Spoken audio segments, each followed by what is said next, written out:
Hi there, I'm Ketzel. We are having an amazing week in the Wonder Garden, and I want to show you a couple of my favorite plants. A plant that everybody wants in their garden, and the good news is it's an annual, so it costs very little, and then it self-seeds prolifically, so be prepared.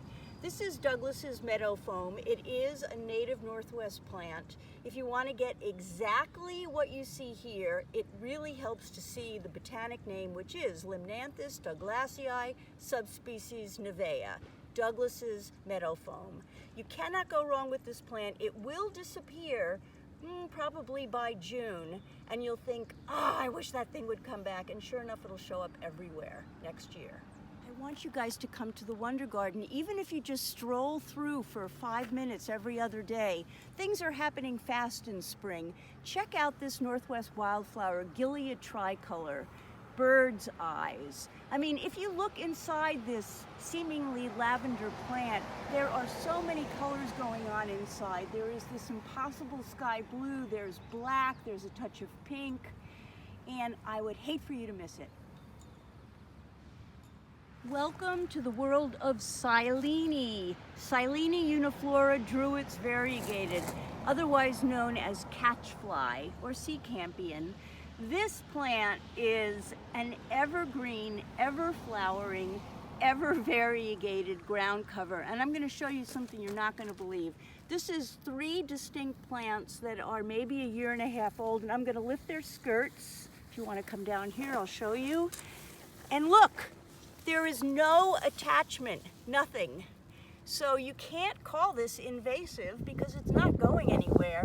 If you want to, it's not rooting, that is, and so all you have to do is shape it, cut it back, and you cannot find a better ground cover. Full sun, fast drainage.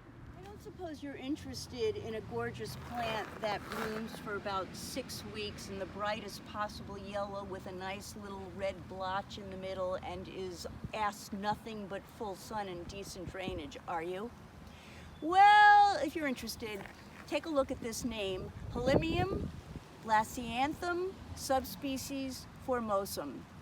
It helps if you know the botanic name, because if you were to walk into a nursery and ask for a woolly rock rose, we don't know whether or not you'll get exactly this. But if you write down the name, I guarantee you'll get this plant.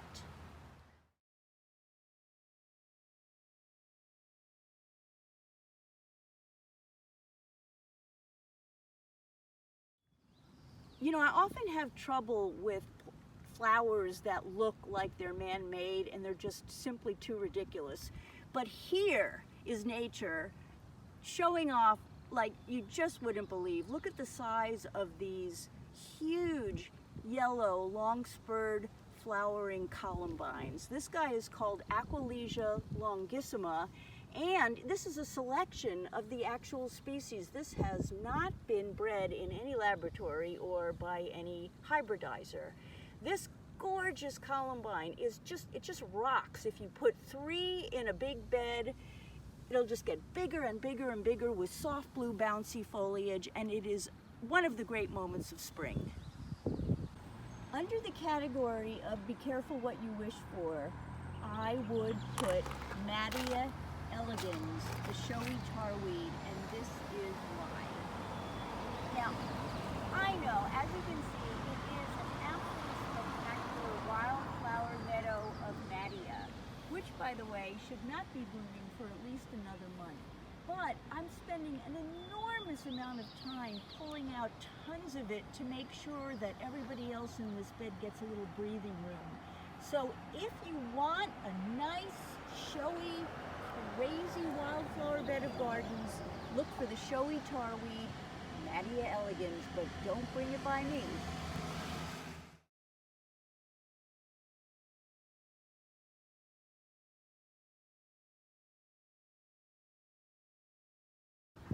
All right, well, I'm not going to give you any scale on this plant, but I will tell you this is a 4-inch wide flower. Here we are, it's May, and I'm not going to tell you what it is. You'll have to come back next week. See you then.